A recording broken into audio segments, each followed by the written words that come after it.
Escrito en el reinado de David, quien fue puesto por Dios mismo. David enfrentó muchas adversidades, a la vez que también el Mesías había de recibir mucha adversidad. Así que este salmo condensa lo que sería lo que le pasa a David, pero hablando del futuro, lo que le está pasando a David en su momento. Él escribe este salmo cuando los reinos que él ha conquistado se sublevan y él levanta una oración a Dios invocando el poder de Dios por la unción que le había sido dado como rey. Y segundo, en el futuro se va a vislumbrar lo que sería el hijo de David. El hijo de David es Jesús. Jesús como rey va a tener un reino poderoso y milenial que va a ir contra todo el mundo que se le subleve, es decir, la raza humana. ¿Okay? Aquí tenemos entonces la idea profetizada del Mesías, el hijo de David. Así que David exhorta a las naciones que no son judías, a las paganas, a que abandonen sus planes contrarios al Señor y su rey, que es el ungido, y se sometan a la autoridad del Hijo de Dios, ¿ok? Ordenado por el mismo Señor, y quien un día reinará con vara de hierro. Vara de hierro es el cetro del rey, pero va a ser con una vara fuerte, ¿no? Una vara justa, ¿no? Una vara correcta. El tema principal de este salmo es la rebeldía humana contra el gobierno de Dios. Otra vez, está basado en el salmo de David, pero entendemos que si hablamos del tema mesiánico, el mundo entero se rebela contra Dios, el mundo entero se rebela contra el gobierno de Dios, y vamos a ver que Dios implanta el reino de Cristo como el remedio divino contra la rebeldía. Vamos a ver que este salmo lo vamos a dividir en 4 partes. Vamos a ver entonces todo basado en el hombre perdido, en el hombre que se pierde, en la raza humana que se desvía de la voluntad de Dios. Los rebeldes hablan entre sí, murmuran entre sí, versículo 1 al 3, versículo 4 al 6, Dios responde a los rebeldes. Dios responde cómo los rebeldes actúan y Dios va a dar una moción. Ok, luego el ungido habla a los rebeldes. El Mesías en este caso va a hablar a los rebeldes, y finalmente el salmista habla a los rebeldes, el autor del salmo, que es el rey David. El versículo clave, creo que he encontrado 2 interesantes, que son el 6 y el 8, dice: pero yo he puesto mi rey sobre Sión, mi santo monte, dice Dios. Él es quien ha puesto su rey. Y en el 8 dice: pídeme, le dice a este rey, y te daré por herencia, ¿qué cosa? Las naciones, y como posesión tuya los confines de la tierra. Así que vamos a la primera parte del salmo, los rebeldes, la gente que no quiere de Dios, la gente que le da la espalda a Dios, y acá le llama rebeldes. Entre ellos mismos van a hablar, versículo 1 al 3. Vamos a ver, David comienza el salmo preguntando por qué las naciones gentiles se rebelan contra el gobierno mundial de Dios. ¿Por qué? Tanto se rebelan al Padre y también se rebelan al Hijo, que es el ungido. Versículo 1 al 3 dice: ¿por qué se amotinan las gentes y los pueblos piensan cosas vanas? Esta pregunta, ¿no? 2. Se levantarán los reyes de la tierra y príncipes consultarán unidos entre ellos, ¿no?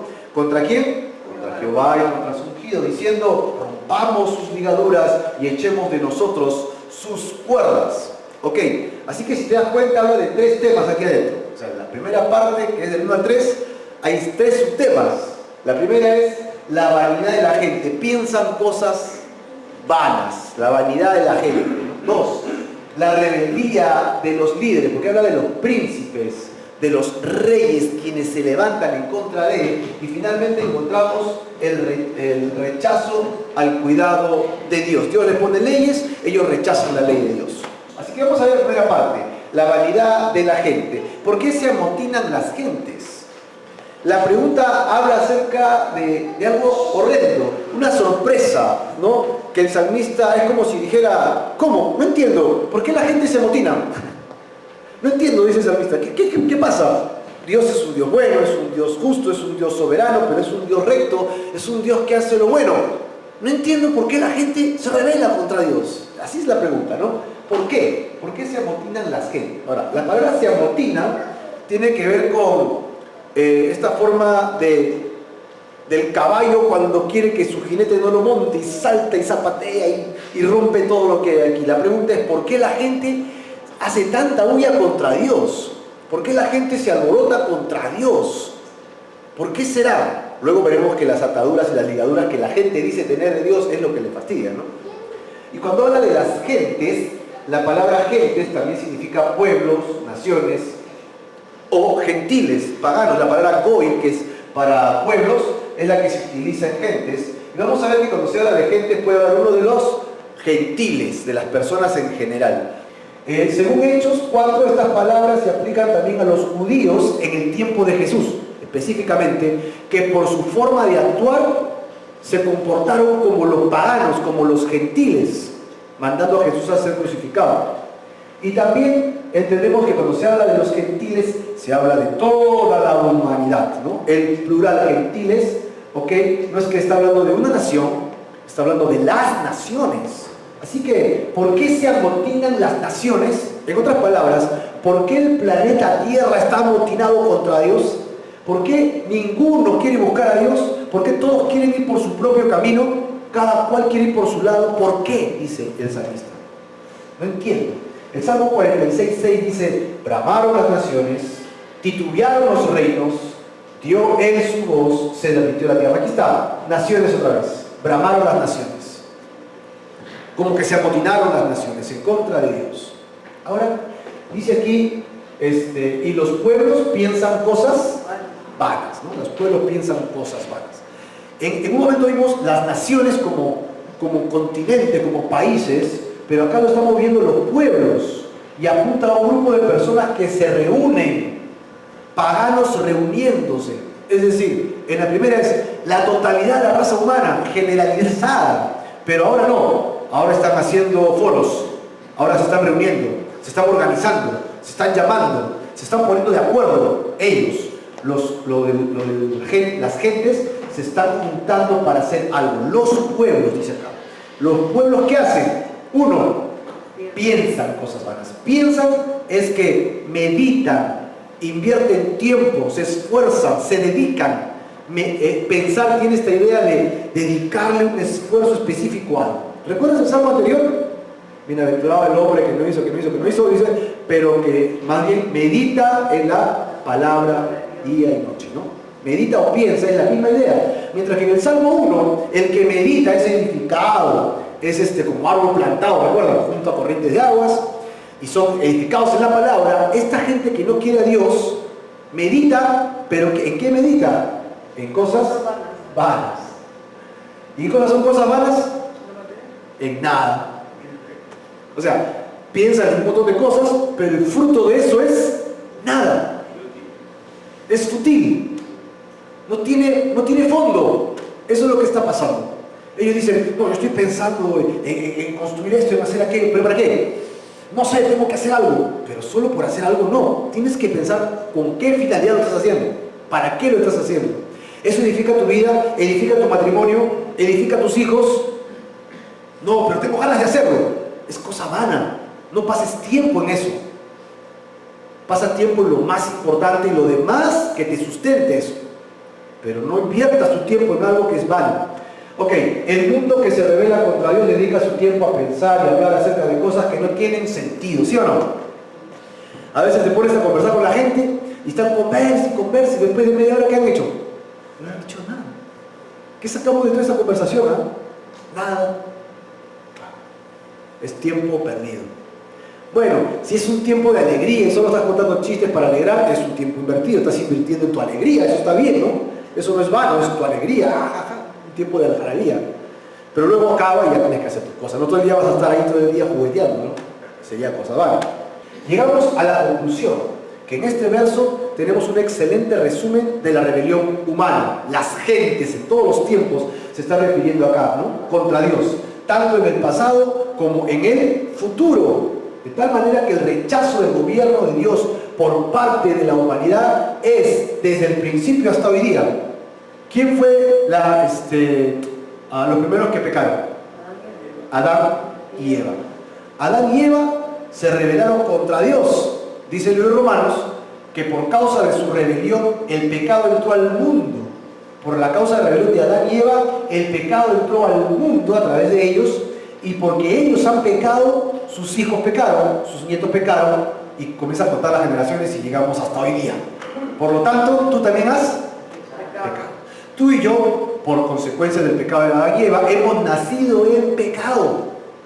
Y por naturaleza somos hijos de ira, dice. Por naturaleza queremos rebelarnos contra Dios. Queremos rebelarnos contra lo que es bueno. Queremos rebelarnos contra los principios, contra el reglamento, contra el orden. ¿Sí o no? ¿O no? Dicen, no, yo soy buena gente. Pero te voy a demostrar que tenemos ese instinto. ¿Qué pasa cuando pasas por un lugar que dice pintura fresca, por favor, no tocar? ¿Qué haces? ¿Quieres poner tu nombre, no? Cemento fresco, no pisar. ¿Por qué tienes ganas de pisar si dicen que no pises?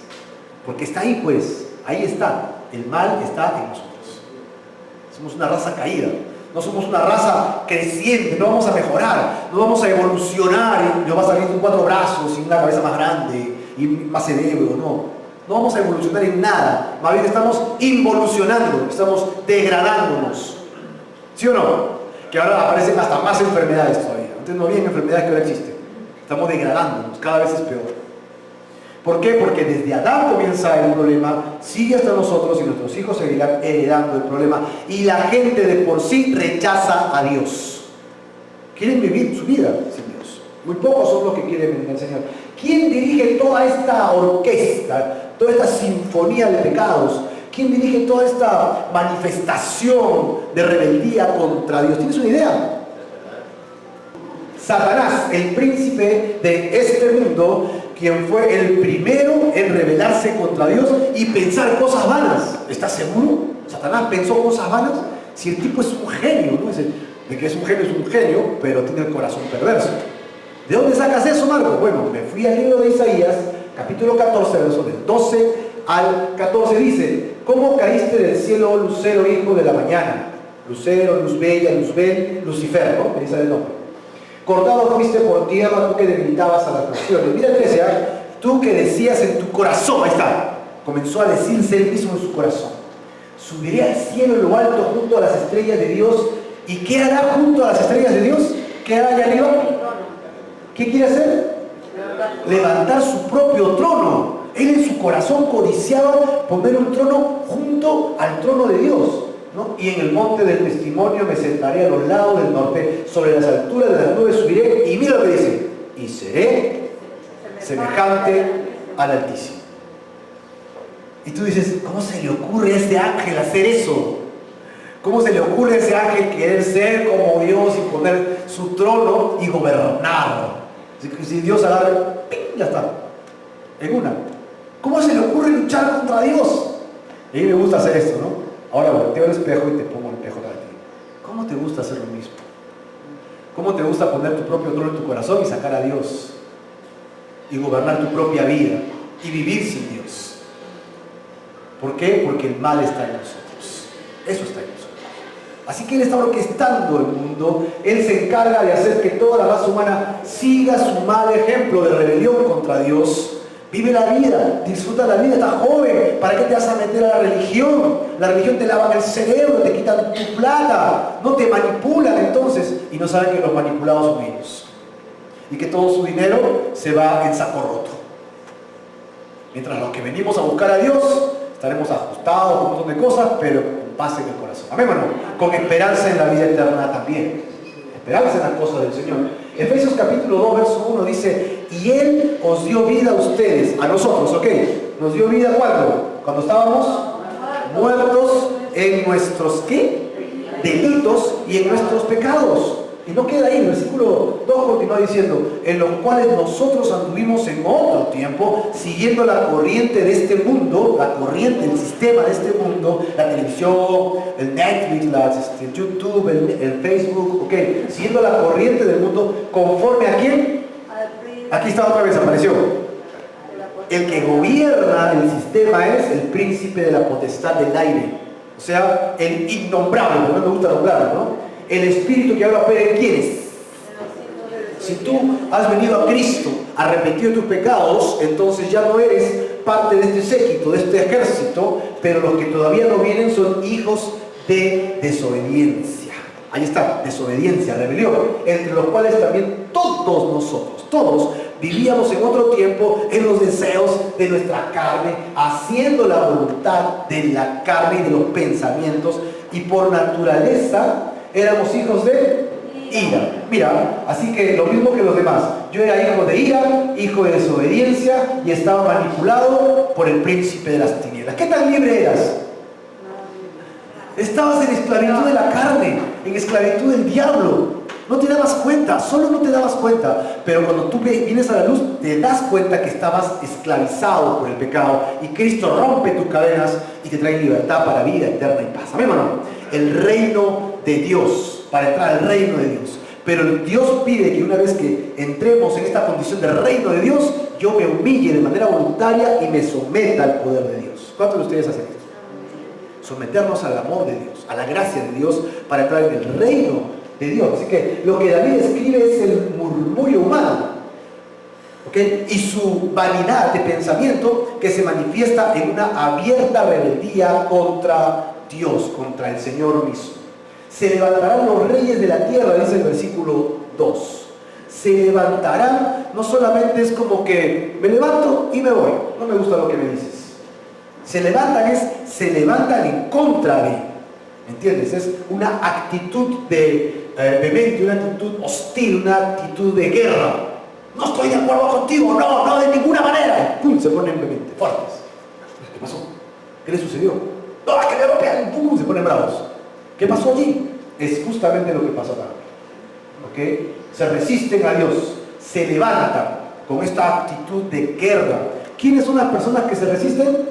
Los reyes de la tierra. Ok, la palabra reyes habla de gente de influencia, gente de poder, pero te das cuenta que no dice el rey, sino los reyes. Otra vez está hablando en plural y está hablando del sistema global. Los poderosos de la tierra se levantan en contra de los principios de Dios, en contra de lo que Dios quiere hacer, ¿no? Y príncipes consultan unidos, príncipes o reyes, ¿no? ¿Quiénes son los príncipes? Príncipes, reyes o jueces tienen la misma raíz. Así que en el transcurso de estos versos vamos a encontrar un juego de estas palabras, pero se está refiriendo a los poderosos de la tierra, ¿no? A los poderosos de la tierra. ¿Qué harán estos? Consultarán unidos. Se usa casi siempre como echar cimientos, sentar bases, fundar la tierra. Así que si en la parte anterior se dijo se levantarán, ¿ok? Conlleva de pararse y resistir a Dios. Aquí en este versículo 2, parte B, consultarán, tiene el sentido de sentarse para resistir. ¿Cuál es la diferencia? Abismal. Porque el otro simplemente es impulsivo, no, yo no estoy de acuerdo, y lanza un par de gritos. Pero los otros, los príncipes que se consultan unidos, se están uniendo para confabular. Hacen su foro, hacen su grupo en WhatsApp, ¿no? Y comienzan a compartir ideas en contra de lo que es el reino de Dios. Eso es lo que hacen. Y luego se paran y resisten a Dios. ¡Wow! Esto sí está sucediendo, ¿no? Porque en nuestro planeta, en nuestro tiempo que vivimos hoy, nos damos cuenta que hay gente que confabula contra los principios de Dios. ¿Verdad o no? Este tema de la homosexualidad es tremendo en nuestro tiempo, difícil, ¿no? Hay países que ya se ha aprobado el matrimonio homosexual y hay países o estados en países en las que ya se obliga a que si un matrimonio gay, una pareja gay quiere ser casada, el pastor tiene la obligación de casarlos sí o sí. Y si no, se va a la cárcel. Imagínate. Eso está pasando. Pero ¿de dónde sacaron todo eso? Se juntan, se confabulan, se unen, todo. Y entonces dan su decreto. A mí no me importa lo que piensa Dios. Nosotros somos seres humanos, somos importantes, somos el centro del universo. Así piensan algunos, ¿no? Yo soy importante, yo me merezco esto, me merezco el otro, por lo tanto yo soy el centro del universo. Todo se tiene que confabular para mí, ¿entiendes? Entonces, si Dios me dice que eso está mal y yo no estoy de acuerdo, no estoy de acuerdo con Dios, sacamos a Dios de la ecuación, entonces yo creo mi propia regla. Eso es. Se levantan, se juntan, se ponen de acuerdo y entonces comienzan a perseguir a los principios de Dios. No, a las cosas de Dios. ¿Cómo resistirán a Dios?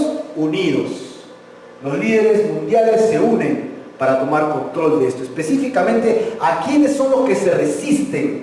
Bueno, el versículo 2 al final dice contra Jehová y contra su ungido, contra Jehová y contra su ungido. Los reyes eran ungidos por el profeta cuando asumía el rol de rey. David iba a ser rey, vino el sacerdote y le ungió con aceite para ser rey. Sin embargo, el paralelo que se le da con Dios acá, porque dice contra Jehová y contra su ungido, es un nivel un poquito más alto. Y lo que está hablando aquí es que ese ungido no es David, está hablando de otro ungido más grande. ¿Quién será? Jesús. ¿De dónde sacamos eso, Marco? Bueno, tenemos que irnos a la revelación de esta profecía en el Nuevo Testamento. Cuando Pedro, siglos después, cita el Salmo 2. ¿No? Pedro usa este salmo y confirma que Jesús es el ungido, el Hijo de Dios. Hechos 4, 24 al 27 dice: y ellos, habiendo oído, alzaron unánime la voz a Dios y dijeron que por boca de David tu siervo dijiste. Así que Pedro está citando el Salmo 2 y Pedro está asegurando que el Salmo 2 lo escribió ¿quién? David. Ahí está. David es el autor del Salmo 2. ¿Por qué se amotinan las gentes? Ahí está igualito, ¿verdad? Y los pueblos piensan cosas vanas. Se reunieron los reyes de la tierra, los príncipes se juntaron en una contra Jehová, decía, ¿verdad? Contra Jehová. ¿Qué dice? Contra el Señor. Y luego Pedro continúa. ¿Y qué más decía en el Salmo 2? Y contra su ungido. Pero Pedro dice contra su Cristo, hablando de Jesús, porque el versículo 27 dice: porque verdaderamente se unieron en esta ciudad contra tu santo Hijo Jesús. Así que este Cristo, este Mesías que está mencionado en el Salmo 2, Pedro dice que es ¿quién? Jesús, el Hijo. Ahí está, revelado. A quien ungiste. ¿Y quiénes fueron los reyes que se confabularon contra Jesús? Aquí está, Herodes y Pilatos, que era el gobernador, ¿no? ¿Con quiénes? Con todos los romanos, que son los gentiles allí, y el pueblo de Israel, que ellos mismos gritaban: crucifícale, crucifícale. ¿Recuerdas, hermano? Ahí está. Toda esta confabulación del Salmo 2 se cumple literalmente en la muerte de Jesús. Se cumple literalmente en la muerte de Jesús, en la entrega y muerte de Jesús. Y Pedro lo está confirmando literalmente. Así que la unidad entre el Padre y el Hijo es tal que es imposible que te rebeles contra el uno sin rebelarte contra el otro. Miren lo que dice Lucas 10:16. El que a ustedes oyen, a mí me oye, ¿verdad? Y al que a ustedes desecha, a mí me desecha. Y el que me desecha a mí, ¿qué dice? Desecha al que me envió. Si tú no quieres seguir a Jesús, estás negando a Dios. Si tú no quieres recibir la indicación de Jesucristo en tu vida, estás resistiéndote a Dios mismo. Ese es el principio aquí. Ese es el principio aquí. En Juan capítulo 5 dice: el que no honra al Hijo, no honra al Padre que lo envió, ¿verdad? Así que para honrar al Padre hay que honrar ¿a quién? Al Hijo Jesús. Es la única forma. En el Nuevo Testamento nos enseña que este Salmo 2 fue escrito, para hablar de Jesús el Mesías de manera profética, cuando los judíos y romanos le hicieron frente para crucificarlo y matarlo en la cruz. ¿Por qué se rebelan estas naciones? ¿Qué era lo que pretendían hacer? ¿Ah? ¿Qué es lo que querían hacer? ¿Por qué rechazan a Dios? El verso 3 dice: rompiendo sus ligaduras. Ellos quieren romper las ligaduras, las cuerdas. Las ligaduras eran bandas que amarraban, luego cuerdas. Las cuerdas significaba algo entrelazado, así que era lo más seguro, eran sogas. La palabra echemos que utiliza aquí en el versículo 3, echemos de nosotros las cuerdas, se traduce como lanzar, arrojar, casi como botémoslo de aquí, saquémoslo de nuestra vida. Eso es lo que están diciendo. Ojo, ponte en la memoria. Dios dice: yo tengo un límite para ti, para que no te hagas daño, y este límite es una cerca. Tú pasas la cerca y te haces daño. Así que como yo conozco esto, esta cerca te es beneficiosa para ti. Quédate dentro de la cerca. Pero el hombre rebelde que está dentro no lo ve como cuidado, lo ve como límites inexpugnables. Él quiere saber qué hay detrás. ¿Y por qué me limitas? Yo quiero saber qué hay detrás también, pues. Pero hay tanto para ver acá adentro. ¿Para qué quieres ir para allá? Es que yo quiero saber, ¿por qué me dices que no vaya? Rebeldía, ¿no? Entonces quieren romper la cerca, quieren romper las cuerdas, quieren romper lo que hay. ¿Qué son estas ligaduras y cuerdas que tanto molestan a los líderes mundiales? No es nada más y nada menos que la ley de Dios. que representa su soberanía sobre todo ser humano. Dios dice, no mientas, no robes, no asesines, no seas adúltero. Ahí está la ley. ¿Por qué no hago eso? Porque si haces eso te dañas a ti mismo, tu propio cuerpo, dañas tu corazón, dañas tu matrimonio, dañas tu familia, dañas a tus hijos. No hagas esas cosas. Entonces tú tienes que tomar la decisión. ¿Qué vas a hacer? ¿Obedecer la ley o no? Las cuerdas de Dios, ¿te son un estorbo para ti las cuerdas o te son un cuidado para ti? Porque para eso son escritas las cuerdas. Porque en realidad estas leyes son benéficas y no deben constituir una atadura para el ser humano. El rebelde lo ve como una atadura, se siente atado, pero Dios no lo ve como una atadura, lo ve como cuerdas de amor que nos sostienen y nos dan vida y paz. Así que bajo la influencia de Satanás, las naciones paganas procuran deshacerse de estas leyes que para ellos son molestas, las leyes de Dios que son molestas. Tal acción consiste en una abierta rebeldía contra Dios. Así que los rebeldes hablan entre sí. ¿Qué cosa hablan? Cosas vanas, no tienen sentido. Dos, ¿qué hacen? Rebeldía, ¿no? Se rebelan, los líderes se rebelan. Y tres, rechazan el cuidado de Dios. ¿Qué hace Dios frente a esta rebeldía humana? ¿Qué piensas que va a hacer Dios? Ahí está. El hombre tiene el cuidado de Dios, pero el hombre comienza a romper la cerca. Y comienza a romper la cerca con su hacha. Quiero saber qué hay atrás, quiero irme atrás. ¿Y qué cosa hace Dios? Pues pierdo. Una. O dos, le dice, no, yo te voy a poner un cerco más fuerte para que no te hagas daño. ¿Qué piensas que va a hacer Dios? Una o dos.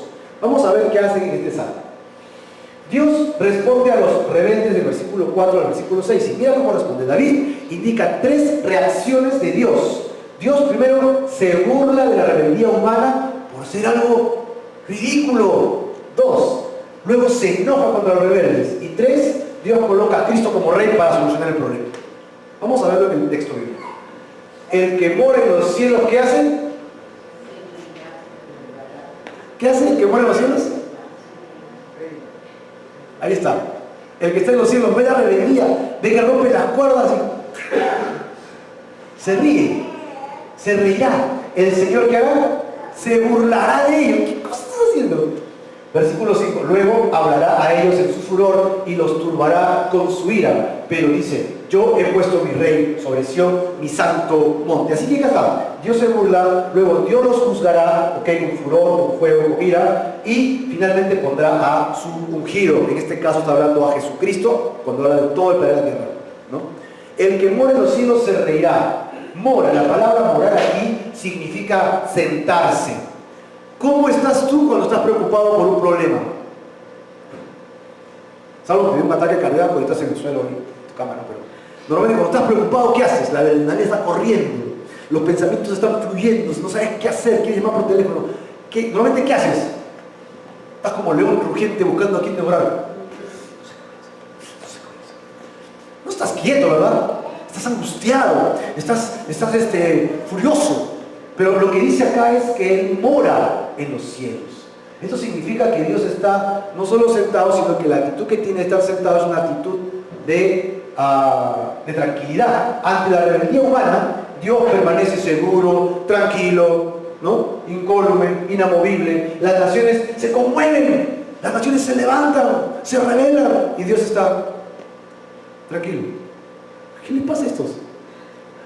¿No? Más bien le causa cierta gracia porque se ríe de ellos. Y luego dice, se burla de ellos. ¿Por qué se burla Dios de ellos? Porque el intento de estos líderes, de estos poderosos, de esta gente de influencia, ¿no? El intento de rebelarse contra Dios es ínfimo, ¿cómo se le ocurre? ¿No? Como si una hormiga intentara derribar, ponerle cabe a un elefante. ¿Te has puesto a pensar en eso o no? Pasa un elefante y la hormiga pone cabe para que caiga el elefante. El elefante no me hace ni cosquillas. Y Dios ve a los poderosos del planeta que se rebelan. ¿Qué les pasó a estos? ¿Qué les pasó? Se les destapó el cerebrito. No entiendo, dice Dios. ¿Qué les pasó a esta gente? ¿Cómo se les ocurre rebelarse contra mí? Y entonces Dios los va a juzgar por lo que ellos están haciendo. Dice, luego hablará a ellos en su furor. Eso es lo que está diciendo, en su furor. Dios en su paciencia tolera la rebelión y los insultos de los hombres, pero llegará el momento cuando se levantará para actuar. Por eso David dice, luego, no es en este momento, es luego. La paciencia de Dios se extiende, ¿no? Y cuando llegue ese día, ok, ese día sí llega y va a ser un día terrible, un día fuerte, ¿no? De angustia. La voz de Dios de por sí es potente.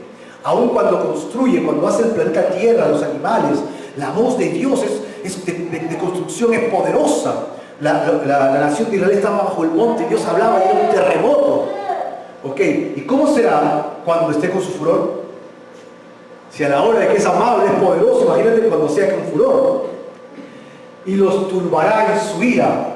Turbará, temblará como cuando están frente a una tormenta en medio de su ira. Y la ira habla de fuego, como que está caliente. ¿Recuerdas Deuteronomio 4:24?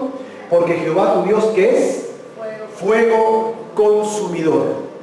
Es decir, Dios es tan santo, tan puro, tan santo, tan puro, que el simple hecho de acercarte a Dios con pecado te consume. Porque eso es lo que es Dios, fuego consumidor. Que para que no te consumas delante de su presencia de manera horrible, el infierno es un baño de agua María comparado con eso. Entonces, mejor te vas al infierno. Te vas al infierno.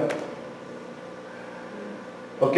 La sola presencia de Dios hizo incluso derretir los montes. Dice acá, cuales nunca esperábamos, terribles cosas, descendiste y fluyeron los montes como que se derritieron delante de su voz, delante de su presencia. ¿Cómo será cuando se manifieste su ira? Tremenda, ¿no? En Apocalipsis nos da una idea. Los reyes, los grandes, los ricos, los capitanes, los poderosos, los siervos, los libres, se escondieron, dicen, las cuevas y entre las peñas de los montes, y decían a los montes y a las peñas, caigan sobre nosotros, escóndanos del rostro del que está sentado en el trono. Y luego el otro, ¿y de la ira de quién?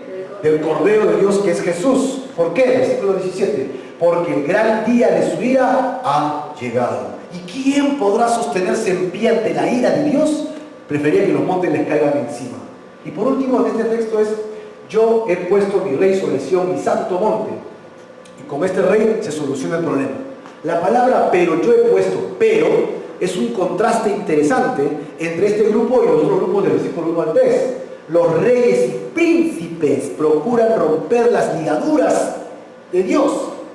Pero Dios responde estableciendo a Cristo como rey, ¿no? Los reyes de la tierra tienen sus propios planes, pero Dios tiene un plan más grande. Pregunta, ¿qué plan triunfará? ¿El de los hombres o el de Dios? Entonces, ¿a qué plan te vas a inclinar? ¿Al plan de Dios o al plan de los hombres? Al plan de Dios, al plan del reino de Dios. Y ojo que dice acá, mi rey, no es simplemente el rey, es mi rey, es muy personal. Mi rey está hablando de Jesús. Los reyes y príncipes quieren gobernar sin Dios, pero Dios les envía a Cristo para que los gobierne a ellos. Eso es lo que está pasando. Así que Dios les va a responder ¿cómo? Primero se burla de ellos porque es ridículo lo que quieren hacer, y luego Dios se enoja contra los rebeldes por su atrevimiento, los va a juzgar, y finalmente Dios ¿qué hace? Pone a Cristo como rey sobre las naciones para que gobierne a estos rebeldes y a aquellos que se arrepientan. El ungido entonces ahora se levanta. El ungido es Cristo, ¿verdad? Él se levanta y va a comenzar a hablar por la mano de David, ¿no? Voy a hablar por la mano de David que está escribiendo, evidentemente. Jesús toma el control del salmo y cita a su Padre las verdades del reino. Uno, el origen de su reinado. Jesús va a hablar de su origen. Dos, su objetivo. Y tres, el carácter. ¿De dónde viene? ¿Qué es lo que va a hacer? ¿No? Y cómo lo va a hacer. El carácter de Jesús en este tema, del reino de Dios. Versos 7 a 9. Yo publicaré el decreto. Jehová me ha dicho, mi hijo eres tú. Yo te engendraré hoy. Pídeme y te daré por herencia las naciones y como posesión tuya los confines de la tierra. Los quebrantarás con vara de hierro, como vasija de alfarero, los desmenuzarás. Aquí está, uno, el origen, objetivo y carácter, ¿no? Yo publicaré el decreto, su origen, mi hijo eres tú. El objetivo, pídeme y te daré las naciones. El carácter, quebrantará con vara de hierro a los malos. Vamos por partes entonces. En el versículo 7, yo publicaré el decreto. El decreto se refiere al pacto con David, Dios hizo un pacto con David y le dijo que de su descendencia se levantará el Mesías que había de ser el que salve a toda la nación de Israel y lo pondrá como rey principal sobre todo el mundo. David recibió esta promesa para su heredero. Dijo, ¿quién soy yo para que Dios me revele mi futuro? Dijo David, ¿no? Es la promesa davídica. Y se va a cumplir literalmente en Jesús, porque le comenzó a llamar Padre, ¿no? Yo seré su Padre. Y entonces cuando habla de Hijo, comienza a hablar de Jesús como el Hijo. Yo publicaré el decreto. Y recuerda que publicar es cantar, narrar, y Jesús es el Logos, la palabra de Dios, quien vino a anunciar el Evangelio, la palabra de Dios. En el verso 7 dice, Jehová me ha dicho, mi hijo eres tú. ¿Mi hijo eres tú? Dios tiene muchos hijos. Por ejemplo, si tú te has convertido al Señor, eres un creyente, hijo de Dios. Los ángeles son llamados hijos de Dios en Job. Y Israel es su hijo según Oseas. Y sobre todo, Jesús es el Hijo de Dios. Así que encontramos por excelencia el Hijo de Dios. Cuando está siendo bautizado, viene la voz del cielo y dice, este es mi Hijo amado. Ahí está, el Hijo de Dios. Otra vez, cuando está en la transfiguración de la nube, hay una voz que dice, este es mi Hijo amado, hablando de Jesús. Cuando Jesús resucita, en Hechos 13:33, dice acá, mi hijo eres tú, y yo te he engendrado hoy, cuando se cita en Hechos 13:33. Y en Hebreos capítulo 1, versículo del 3 al 5, miren lo que dice, en la ascensión a la diestra del Padre, el cual, siendo el resplandor, la imagen, quien sustenta todas las cosas, ¿no? Quien nos ha purificado por medio de su propio cuerpo, se sentó a la derecha majestuosa de la diestra de Dios. Hecho tanto superior a los ángeles, verso 5, porque ¿a cuál de los ángeles dijo Dios jamás, mi hijo eres tú? Aquí está. Vez tras vez la profecía que habla del Salmo 2 acerca de que el Hijo reinará se cumple en el Nuevo Testamento. Y lo hemos escuchado montones de veces. Jesús es el Hijo de Dios, el Mesías príncipe.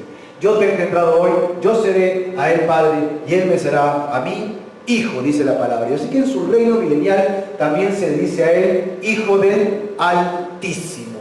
Pedro confesó en Mateo 16:16, tú eres el Cristo, el Hijo del Dios viviente. Así que Jesús es el Hijo de Dios. Lo hemos visto en su bautizo, transfiguración, resurrección, ascensión, su reino milenial.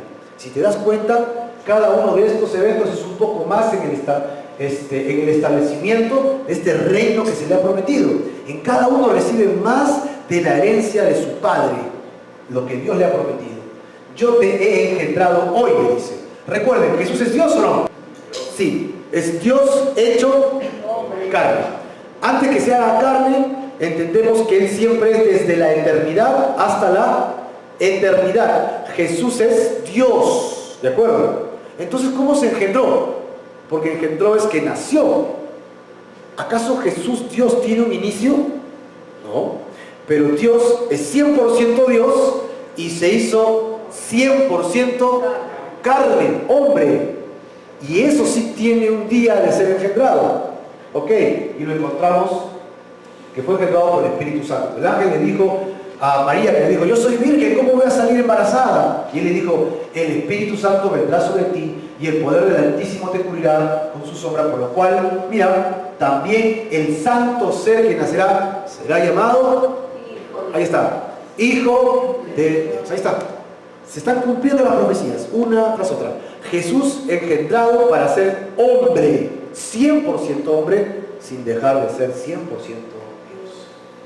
Y encontramos entonces la última parte de esta sección, ¿no? Pídeme y te daré por herencia a las naciones. El objetivo de su reinado. Pídeme y te daré por herencia. La palabra naciones aquí son los gentiles del versículo 1. Si te das cuenta es los que se están rebelando contra Dios en el versículo 1. Dios lo mira a Jesús y le dice, Jesús, esos que se están rebelando, ve y sálvalos. Y los que quieran ser salvados, tú los vas a reinar. Se les voltea el pastel, les voltea la idea. Yo soy rebelde contra Dios, pero Dios tiene un llamado en tu corazón que no lo puedes evitar y un día acabas rendido ante Dios. El amor de Dios que te trajo a través de Jesucristo, ¿no? Va a hacer que tú regreses a Dios otra vez. Y se acabó la rebeldía y ahora entra la sumisión a Dios. Eso es lo que está haciendo Dios. Tú eres rebelde, yo te voy a enviar aquí para que saque la rebeldía de tu corazón. Su autoridad se basará en la redención y luego de la redención en el envío de sus mensajeros para que lleven el mensaje de redención. Mateo capítulo 28 del 18 al 20. Es clarísimo en esta sección de Mateo 28 que Dios le dice a sus discípulos después que han recibido el Espíritu Santo. ¿Recuerdan lo que dice? Ir por todo el mundo y predicar el Evangelio. Hacer discípulos a todas las naciones. Así que Jesús hizo su plan y su plan ha caminado por 2000 años y hoy día nos toca a nosotros seguir con el plan del reino de Dios, predicando el Evangelio de Dios. En el verso 9 dice: los quebrantarás con vara de hierro, como vasijas de alfarero los desmenuzarás. Esta vara es el cetro del rey. ¿Ok? En su primera venida, Jesús, ¿cómo vino? Vino como príncipe de paz, ¿recuerdas? Vino para morir, paz, ¿no? Paz y amor, perdón, restauración, consolación, perdonar pecados, y por medio de su muerte restaurar al mundo consigo. Amor. Jesús muere, resucita, asciende al cielo, nos envía a nosotros a llevar el mensaje y Él regresa por segunda vez, ¿de acuerdo o no? Pero cuando regresa por segunda vez, entonces ya no viene con peace and love. ¿Por qué? Porque Él nos dio 2000 años para arrepentirnos y por su gracia podemos ser restaurados. Pero si tú no quieres ser restaurado, entonces Jesucristo viene ahora como juez, rey de justicia. Si quieres ver a Jesús como rey de justicia, entonces sigue en tu pecado, porque vendrá a hacer justicia contra ti. Todo lo malo que has hecho. Pero si quieres tener a Jesús como el rey de paz, entonces arrepiente de tus pecados y entra a su gracia ahora, ¿no? Para que no seas juzgado por Él. La vasija de roca, imagínate una vasija de barro chiquita y un mazo de rey de oro, de bronce, esos pesados. Lo tira encima, ¡prah! ¿Cuánto queda de esta vasija? Absolutamente nada. O sea, no se quiebra en todo, no se parte un pedacito, no se quiña, se destruye. Las vasijas de barro vienen a ser aquí la idea de los reyes, de los poderosos, de aquellos que tienen el control sobre la humanidad. Ok, y entonces le dice que Jesucristo con su vara de hierro los destruirá totalmente, no quedará nada de ellos, de los príncipes. Es decir, su poder, su autoridad no es absolutamente nada. Así que Dios no interviene hasta que la maldad del hombre llegue al colmo. ¿Por qué? Porque Dios está buscando que te arrepientas. Así como te da oportunidad a ti, le da oportunidad al malo para que se arrepienta. Dios quiere que todos procedan al arrepentimiento y sean salvos. No quiere que ninguno se pierda. Pero llega el momento en que el hombre llega a la maldad y dice: no, hasta acá nomás. Ya no puedo seguir. Ejemplo. Tengo un ejemplo para ti. En los tiempos de Noé. Dice que la maldad llegó al colmo, de tal manera que el hombre andaba pensando solamente el mal. Se levantaba y pensaba el mal, caminaba y pensaba el mal. Ya toda la humanidad solo pensaba el mal. Y Dios dijo: ya no hay nadie, solo me queda uno. ¿Quién es? Noé con su familia. Y si no me apuro, lo pierdo también al nuevecito. Así que en 120 años se largan y solamente fueron salvados 8. Otro ejemplo, Sodoma y Gomorra.